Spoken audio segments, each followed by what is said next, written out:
यानी सिर्फ जेएमएम में ही नहीं टूट देखने को मिल रही है, बल्कि झारखंड कांग्रेस के कई ऐसे एमएलए हैं जो भारतीय जनता पार्टी के संपर्क में बताए जा रहे हैं। 81 विधानसभा सीटें हैं झारखंड में। 2019 में चुनाव हुए थे, अब चुनाव किसी भी वक्त यहां पर ऐलान हो सकता है, लेकिन इन सब के बीच झारखंड कांग्रेस के कुछ एमएलए हैं जो कि बीजेपी के संपर्क में बताए जा रहे हैं। इसके पहले यह जानकारी भी थी कि चंपई सोरेन के साथ साथ कुछ और एमएलए जेएमएम के जाएंगे उनके साथ, क्योंकि 14 ऐसी सीटें हैं जिन पर दबदबा चंपई सोरेन का माना जाता है। यानी जो गठबंधन की सरकार यहां पर, इंडी गठबंधन की सरकार यहां पर बनी हुई है झारखंड की, उसमें पलीता लगते हुए दिखाई दे रहा है। एक तरफ कांग्रेस के एमएलए बीजेपी के संपर्क में है, दूसरी तरफ जेएमएम से चंपई सोरेन खुद ही किनारा कर रहे हैं। तो एक बार फिर से झारखंड की सियासत गर्म है। वजह है चंपई सोरेन, जिन्होंने अपमान वाले दर्द को बयां कर स्पष्ट संकेत दिए कि बीजेपी में उनका जाना लगभग तय हो गया है। वहीं हेमंत सोरेन पूरे घटनाक्रम के पीछे बीजेपी का हाथ बता रहे हैं। रिपोर्ट देखिए। मैं चंपई सोरेन, हम जहां पर है वहीं पर है, हम जहां पर है वहीं पर है। झारखंड के पूर्व मुख्यमंत्री चंपई सोरेन का ये वो बयान है जो उन्होंने दिल्ली पहुंचने के बाद दिया है। कहते हैं सियासत में किसी बयान का कोई मतलब नहीं होता है। सियासत और सुविधा एक दूसरे के पर्याय हैं, तो यहाँ भी ऐसा ही होता नजर आ रहा है। उनके बयान से साफ है कि उन्हें मोदी का आशीर्वाद मिल चुका है, बस औपचारिक ऐलान बाकी है। एक बार फिर सुनिए चंपई सोरेन ने क्या कहा है। हम जहां पर है वहीं पर है, हम जहां पर है वहीं पर है। चंपई सोरेन के इस बयान का सीधा मतलब है कि जब तक हूं तब तक हूं। अब चंपई सोरेन कब तक झारखंड मुक्ति मोर्चा में हैं, वही बता सकते हैं। लेकिन झारखंड में खेला हो गया है। झारखंड मुक्ति मोर्चा के दिग्गज नेता बीजेपी के दरवाजे पर पहुंच गए हैं। मैया योजना किसने अनाउंस किया? चंपई सोरेन ने अनाउंस किया, लेकिन आज उनका फोटो कहीं भी नहीं है। मेरा लगता है कि इतना बड़ा प्रमुख राजनीतिक व्यक्तियों का साथ जो झारखंड का मुख्यमंत्री रहा, उनका बारे में हल्का से हमें बात करना भी ठीक नहीं है। जेएमएम में खेला हो चुका है, इसका एहसास हेमंत सोरेन को हो गया है। लिहाजा हेमंत सोरेन चंपई सोरेन पर भी हमला बोल रहे हैं और बीजेपी को भी कोस रहे हैं। तो पलटवार बीजेपी ने भी किया है। हमारे यहाँ पर एकता अखंडता को तोड़ने में लगा है। समाज तो छोड़ो, ये घर भी फोड़ने का काम करता है, पार्टी तोड़ने का काम करता है। आए दिन कभी इस विधायक को खरीद ले, कभी उस विधायक को खरीद ले। और पैसा ऐसा चीज है कि नेता लोग का तो ऐसे ही उन लोग को इधर उधर घसीटने में उन लोग को देरी नहीं लगता है। अच्छे नेतृत्वकर्ता के रूप में झारखंड की सेवा कर रहे थे, अच्छे मुख्यमंत्री के रूप में उन्होंने झारखंड की सेवा किया है। बेदाग मुख्यमंत्री। परिस्थितियों का अब तो केंद्रीय नेतृत्व पर सारी चीज़ें रहती हैं कि किसको ले किसको न ले, बड़ा व्यक्तित्व है, इसलिए पहले तो उनका क्या है नहीं हम नहीं कह सकते।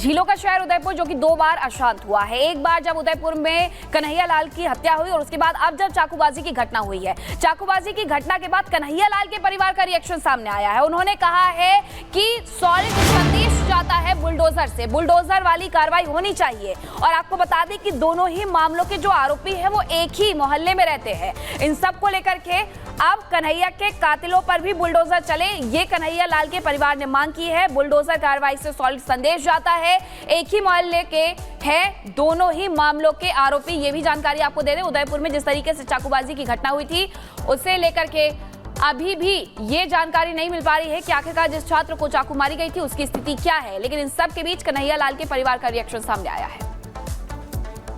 और वैभव का रुख कर लेते हैं। उदयपुर से वैभव इस वक्त हमारे साथ जुड़े हैं। वैभव, परिवार मीडिया से बातचीत करके लगातार कह रहा है कि दुआ कीजिए कि बच्चा जल्दी से ठीक हो जाए। एक बार फिर जरा उनसे बात कीजिए कि क्या स्थिति के बारे में कुछ पता चल पाया है बच्चे की, कि अभी हालत क्या है उसकी? बिल्कुल, देखिए अनामिका, उस बच्चे की अगर स्थिति की बात करें तो कल डीएम और डॉक्टर से रिपब्लिक भारत ने बातचीत की थी। उनका यही कहना था कि बच्चे की स्थिति जो है वो स्थिर है, लेकिन अभी भी वो आईसीयू में जिंदगी और मौत से जूझ रहा है। यानी कि कुल मिलाकर बच्चे की स्थिति को लेकर जो है वो स्पष्ट जो चीजें हैं वो खुलकर सामने आ गई हैं। लेकिन फिलहाल बच्चे की स्थिति क्या कुछ है, इसको लेकर हम लगातार जो है वो डॉक्टरों से संपर्क करने की कोशिश भी करें। हम उस वक्त अनामिका कन्हैया लाल के परिवार के उनके दोनों बेटों के साथ मौजूद हैं और अब कन्हैया लाल का परिवार भी ये मांग कर रहा है कि जैसे इस मामले में भजनलाल सरकार ने बुलडोजर कार्रवाई की है, वैसे ही उनके पिता के हत्यारों की अवैध संपत्ति पर जो है वो बुलडोजर की कार्रवाई की जाए। यश, क्या मांग है आप लोगों की और इस बुलडोजर एक्शन को कैसे आप देखते हैं?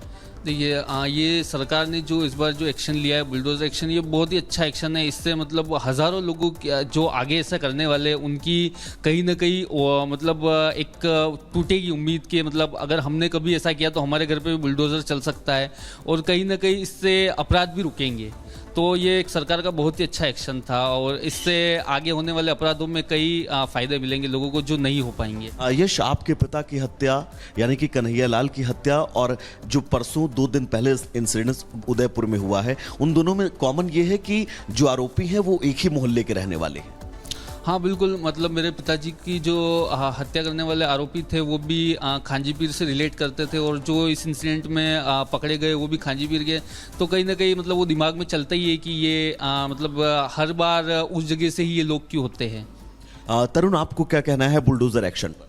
सर, मैं ये कहना चाहता हूँ कि मेरे पिताजी के इंसिडेंट को भी 2 साल हो गए और हमारा यही कहना है कि जिस समय पापा के साथ ये हुआ तो उसी समय बुलडोजर चल जाता तो बहुत बढ़िया रहता। पर अब तो देखो 2 साल होने आए, पर फिर भी अब जैसे ये जो इंसिडेंट हुआ इसमें बुलडोजर चला है तो हमारे वाले जो आरोपी हैं उनको भी घर पे बुलडोजर चलना चाहिए।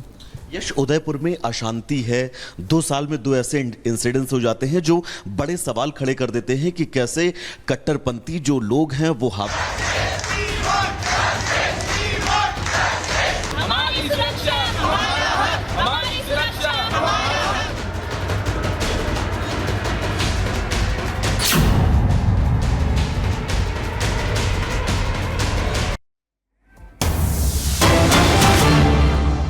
और बड़ी खबर आपको बताते हैं, कोलकाता रेप और मर्डर केस से जुड़ी हुई जहां संजय रॉय के बयानों पर सीबीआई का संदेह, पूछताछ में सही जवाब नहीं दे रहा संजय। सीबीआई ने संजय का करवाया है साइको टेस्ट और साइकोलॉजिकल टेस्ट, ये आज भी होने वाला है। आपको बता दें कि कोलकाता रेप केस मामले में सीबीआई की जांच जारी है। आरोपी संजय रॉय पर सुई अटकी हुई है और लगातार उससे पूछताछ की जा रही है, लेकिन संजय रॉय जो बयान दे रहा है अब सीबीआई उस पर संदेह भी कर रही है। पूछताछ में सही जवाब नहीं दिए जा रहे हैं, यह सीबीआई की तरफ से कहा गया है। इस पूरे मामले में संजय रॉय जो कि आरोपी है और उसने मृतका के साथ बर्बरता की थी, उसके साथ जांच चल रही है सीबीआई की। मुख्य आरोपी उसे बनाया गया है। अब संजय रॉय जो बयान दे रहा है, हालांकि उसके बारे में यह बताया जा रहा है कि सीबीआई को उस पर भरोसा नहीं हो रहा है।